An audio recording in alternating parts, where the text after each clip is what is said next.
लेकिन आने वाले समय में बड़ा मामला बनेगा। हिंदू हिंसक नहीं हो सकता। तो राहुल गांधी क्या बोलते हैं, उनके कुछ लोग हैं जो वामपंथी विचारधारा से जुड़े हुए लोग हैं, उनकी स्पीच तैयार कर देते हैं, वही वो बोलते हैं। इस तरीके से एक मंदिर नहीं टूटेंगे, हजारों टूटेंगे। सरकार की मंशा ठीक है। नमस्कार, मैं आश्रुति वोहरा और आप देख रहे हैं नेक्स्ट टाइम न्यूज। आपका बहुत बहुत स्वागत है हमारे इस खास प्रोग्राम में। बात करने जा रहे हैं बृजभूषण शरण सिंह के बारे में।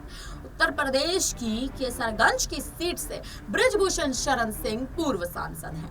भारतीय जनता पार्टी के मुख्य चेहरे हैं, क्योंकि जाट और राजपूत वोटों को साधने में बृजभूषण शरण सिंह का कमाल नहीं है, बृजभूषण शरण सिंह का जवाब नहीं है। जिस तरह से बृजभूषण शरण सिंह तमाम हिंदू वोटों को साधने में अपनी मुख्य रणनीतियों के तहत हर बार सफल हुए हैं। साल 2019 में चुनाव जीतकर केसरगंज की सीट से सांसद चुने गए थे, वही बृजभूषण शरण सिंह चर्चाओं में है। चर्चाओं में इसीलिए है क्योंकि अब बृजभूषण शरण सिंह ने तमाम बड़े बयान दिए हैं। बृजभूषण शरण सिंह ने वक्फ एक्ट को लेकर भी बड़ा बयान दिया। बृजभूषण शरण सिंह ने समाजवादी पार्टी में जाने के संकेत भी दिए। आपको बता दें कि आरक्षण का जो ये मुद्दा है हाल ही में चलता नजर आ रहा है। आरक्षण का मुद्दा लगातार तूल पकड़ रहा है। बिहार से लेकर अब एक तरह से कहें उत्तर प्रदेश तक आरक्षण का जो ये मुद्दा है ये लगातार सुर्खियों में बना हुआ है। बिहार में कहीं ना कहीं विशेष राज्य की मांग हो रही है, तो उत्तर प्रदेश में दलितों के आरक्षण के लिए लगातार मुद्दे उठाए जा रहे हैं। सुप्रीम कोर्ट ने हाल ही में जो बड़े ऐलान किए थे, उस ऐलान पर भी तमाम बड़े नेताओं ने आपत्ति जताई है। बृजभूषण शरण सिंह अब वक्फ एक्ट पर बोलते नजर आए हैं। आपको बता दें कि वक्फ एक्ट जो है वो इस बार मोदी सरकार इसके लिए एक विधेयक पारित करने जा रहा है मानसून सत्र में। और मानसून सत्र में अगर ये विधेयक पारित होता है तो कहीं ना कहीं मुस्लिम आरक्षण का जो मुद्दा है उसको एक बार फिर से हवा मिल जाएगी। आपको इससे पहले ये भी बता दें कि बृजभूषण शरण सिंह के समाजवादी पार्टी में जाने के संकेत लगाए जा रहे हैं। इसलिए लगाए जा रहे हैं क्योंकि केसरगंज की सीट से इस बार बृजभूषण शरण सिंह का टिकट काट दिया गया था। भारतीय जनता पार्टी ने केसरगंज की सीट से बृजभूषण को नहीं बल्कि उनके बेटे करण भूषण सिंह को चुनावी मैदान में उतारा था। करण भूषण सिंह जब से चुनावी मैदान में उतरे हैं तब से ही जो स्थिति है केसरगंज की वो पूरी तरह से बदल चुकी है। बृजभूषण शरण सिंह नाराज हैं योगी आदित्यनाथ से, समाजवादी पार्टी से। अखिलेश यादव के साथ कहीं ना कहीं एक तरह से कहें तो अखिलेश यादव की ओर अब कहीं ना कहीं अपने कदम मोड़ सकते हैं, समाजवादी पार्टी की ओर अपने कदम मोड़ सकते हैं और सपा में जाने के लिए तमाम बड़े प्रयासों में भी कहीं ना कहीं जुट चुके हैं। लोकसभा चुनाव में जब बृजभूषण शरण सिंह का टिकट काटा गया था तब अखिलेश यादव की पत्नी डिम्पल यादव जो मैनपुरी से सांसद हैं, उनके भी बड़े ऐलान, बड़े बयान सामने आए थे। आपको याद दिला दे, जब महिला पहलवानों का मुद्दा तूल पकड़ रहा था तब अखिलेश यादव ने अपने कार्यकर्ताओं को, समाजवादी पार्टी को एक तरह से अहम निर्देश पारित कर दिए थे कि बृजभूषण शरण सिंह के खिलाफ कोई भी सपा का नेता बयान देता नजर नहीं आएगा। कोई भी सपा का नेता बृजभूषण शरण सिंह के खिलाफ कोई भी खबर नहीं बोलेगा, कोई भी खबर चलाता नजर नहीं आएगा, कोई भी बयान देता नजर नहीं आएगा। किसी भी टीवी चैनल को इंटरव्यू देने के समय भी बृजभूषण शरण सिंह के खिलाफ कोई भी बड़े बयान नहीं दिए जाएंगे। और इस समय की जो स्थिति है वो ये है कि बृजभूषण शरण सिंह अब एक बड़ा बयान दे चुके हैं। बृजभूषण शरण सिंह ने वक्फ एक्ट को लेकर क्या कहा है, समाजवादी पार्टी में जाने को लेकर जो बड़े संकेत लगाए जा रहे हैं उस पर क्या कहा है, आप इस बयान में सुन लीजिए। देखिए, एक बार इस देश की जनता ने थोड़ी सी सीटें उनको ज़्यादा दे दी। मैं बड़े दावे के साथ कह रहा हूँ, ये राहुल गांधी की काबिलियत पर नहीं मिला है। ये राहुल गांधी का काबिलियत नहीं है। ये कुछ समीकरण ऐसे बने जैसे उत्तर प्रदेश से अखिलेश जी को जरा कांग्रेस से हटा दीजिए तो देखिए कि राहुल गांधी कितने बड़े योद्धा हैं। तो बैसाखी पर जो हर जगह टिके हुए हैं और आज वो चक्रव्यूह तोड़ने की बात कर रहे हैं, वो अपनी तुलना जो है अर्जुन से कर रहे हैं, मन्नू से कर रहे हैं, जो खुद बैसाखी पर टिके हुए हैं। लेकिन ये लोग बड़े मुगालते में आ गए हैं और कहते हैं कि जाको प्रभु दारुण दुख दीना, ताकि मत पहले हर लीना। आप देखिए, इन्होंने कहा कि हिंदू हिंसक होता है। ये राहुल गांधी की क्या सोच है, क्या उनके विचार हैं, उनका सलाहकार कौन है? वो स्वयं पछताएंगे। उन्होंने कहा हिंदू हिंसक होता है। क्योंकि ये चुनावी शोर था, ये मामला दब गया, लेकिन आने वाले समय में बड़ा मामला बनेगा। हिंदू हिंसक नहीं हो सकता। तो राहुल गांधी क्या बोलते हैं, उनके कुछ लोग हैं जो वामपंथी विचारधारा से जुड़े हुए लोग हैं, उनकी स्पीच तैयार कर देते हैं, वही वो बोलते हैं। मैं नहीं समझ पा रहा हूं कि किस मंशा से ये नजूल विधेयक लाया गया, और या तो बहुत अच्छे से जानकारी प्राप्त करने की कोशिश नहीं की गई,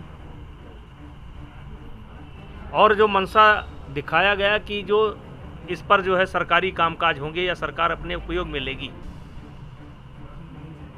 लेकिन जैसे गोंडा शहर है, ये पूरा शहर 70% जो है नजूल पर बसा हुआ है। आगरा है, अयोध्या है, यहाँ तक कि जहाँ तक मुझे जानकारी है कि अयोध्या के जो प्रमुख मंदिर हैं वो भी नजूल पर हैं। तो इस तरीके से एक मंदिर नहीं टूटेंगे, हजारों टूटेंगे। सरकार की मंशा ठीक है, लेकिन उनको शायद ये नहीं पता था, या उनको ये नहीं पता है कि कितने लोग बसे हुए हैं। उनको ये सरकार को या जो लोगों ये बताया गया कि नजूल के भूमि को कुछ भूमाफिया, कुछ बड़े लोग कब्जा करके रखे हुए हैं, उससे उनकी मुक्ति कराई जाए। लेकिन अगर एक लाइन में पूछा जाए तो इस कदम से उत्तर प्रदेश में भूचाल आ जाएगा। तो सुना आपने कि बृजभूषण शरण सिंह किस तरह से बड़े बयान देते नजर आ रहे हैं। समाजवादी पार्टी की बात करें तो इस बार उत्तर प्रदेश में सपा ने 37 सीटों पर जीत दर्ज कर ली है, लेकिन उसके बाद से समाजवादी पार्टी जो है वो लगातार सुर्खियों में है, क्योंकि अखिलेश यादव अब जीत दर्ज करना चाहते हैं उपचुनाव में। उपचुनाव में 10 की 10 सीटों पर अखिलेश यादव अपने प्रत्याशी उतारेंगे, इसका बड़ा ऐलान कर चुके हैं। गठबंधन में प्रत्याशी उतारेंगे, ये गौर कर देने वाली बात है। कांग्रेस के साथ गठबंधन है, इंडिया गठबंधन में अखिलेश यादव शामिल है। कितनी सीटें आखिर राहुल गांधी के पास जाएंगी, ये भी एक बड़ा सवाल लगातार दागा जा रहा है, क्योंकि तमाम राज्यों में उपचुनाव हो चुके हैं और अब विधानसभा चुनाव का इंतजार है। लेकिन उससे पहले उत्तर प्रदेश के उपचुनाव है और यूपी के उपचुनाव में 10 सीटों पर अपने प्रत्याशी उतारना, या 10 सीटों पर, या 10 में से यूं कहें कि कुछ सीटों पर अपने प्रत्याशी उतारना, और सीट शेयरिंग फॉर्मूले के तहत कांग्रेस को कितनी सीटें जाएंगी ये देखना आने वाले समय में दिलचस्प तो होगा। लेकिन उससे पहले अगर अखिलेश यादव बृजभूषण शरण सिंह को किसी एक सीट से या किसी एक तरह से कहें तो किसी विधानसभा क्षेत्र से चुनावी मैदान में उतारते हैं तो क्या स्थिति बनेगी, क्योंकि बृजभूषण शरण सिंह भाजपा के एक मुख्य चेहरे के रूप में एक समय पर काम किया करते थे, आज भी काम कर रहे हैं, लेकिन केसरगंज से अब पूर्व सांसद है। बेटा करण भूषण सिंह सांसद है, लेकिन सांसदी की शपथ लेता हाल ही में नजर नहीं आया है। वहीं महिला पहलवानों का जो मुद्दा एक तरह से बृजभूषण शरण सिंह के खिलाफ चल रहा है, यही महिला पहलवानों का जो मुद्दा है वो आने वाले समय में बृजभूषण शरण सिंह के गले की फांस बन सकता है। आपको ये भी बता दें कि बृजभूषण शरण सिंह का ये जो मामला है ये दिल्ली हाईकोर्ट तक भी पहुंच चुका था। दिल्ली हाईकोर्ट में लगातार सुनवाई हो रही थी, आरोप कहीं ना कहीं बृजभूषण शरण सिंह पर तय कर दिए गए थे, लेकिन उसके बाद से ही सिलसिलावार घटनाएं जो है वो कहीं ना कहीं थमने लग गई। अब बृजभूषण शरण सिंह की जो स्थिति है वो कहीं ना कहीं एक तरह से कहे तो स्थिति बिगड़ रही है। बिगड़ इसलिए भी रही है क्योंकि बृजभूषण शरण सिंह योगी आदित्यनाथ के खिलाफ बड़े बयान दे चुके हैं, अमित शाह के खिलाफ बड़े बयान दे चुके हैं, पीएम मोदी के खिलाफ बड़े बयान दे चुके हैं। उन्होंने साफ तौर पर यह कहा कि योगी आदित्यनाथ को तो वो अपना नेता मानते ही नहीं है। उत्तर प्रदेश में मुख्यमंत्री के दावेदारी पर योगी आदित्यनाथ बैठे तो जरूर थे, लेकिन मैं उन्हें नहीं मानता। प्रधानमंत्री मोदी के ही नेतृत्व पे मैं चलता हूँ, भाजपा की रणनीतियों को ही कहीं ना कहीं एक तरह से उन्हीं की रणनीतियों के आधार पर मैं आगे बढ़ता हूं, लेकिन योगी आदित्यनाथ को मैं कुछ नहीं मानता हूं। ये बड़ा बयान दिया था बृजभूषण शरण सिंह ने, और अब वही बृजभूषण शरण सिंह सुर्खियों में बने हुए हैं। सुर्खियों में इसलिए भी बने हुए हैं क्योंकि आने वाले समय में सपा में अगर अखिलेश यादव के खेमे में अगर बृजभूषण दाव चलते हैं तो उसका बड़ा झटका भाजपा को तो लगेगा, योगी आदित्यनाथ की तमाम बड़ी रणनीतियों को भी लगेगा। क्योंकि योगी आदित्यनाथ बृजभूषण का टिकट काट कर भाजपा को कहीं ना कहीं ऐसा लग रहा था कि बृजभूषण ब्रिजभूषण शरण सिंह के लिए सबक है, लेकिन वो सबक अगर आने वाले समय में भाजपा पर ही भारी पड़ गया तो स्थिति पूरी तरह से बदल सकती है। और इस समय कहीं ना कहीं स्थिति ऐसी है कि ब्रिजभूषण शरण सिंह खफा हैं और खफा होने का ठीकरा योगी आदित्यनाथ पर और भाजपा पर पूरी तरह से फोड़ सकते हैं। फिलहाल अब इस पूरी खबर पर आप क्या कहेंगे, ब्रिजभूषण के बयान पर अब आपकी क्या राय है, हमें कमेंट करके जरूर बताइएगा। तमाम बड़ी खबरों के लिए बने रहे हमारे साथ, देखते रहिए नेक्स्ट टाइम न्यूज़। धन्यवाद।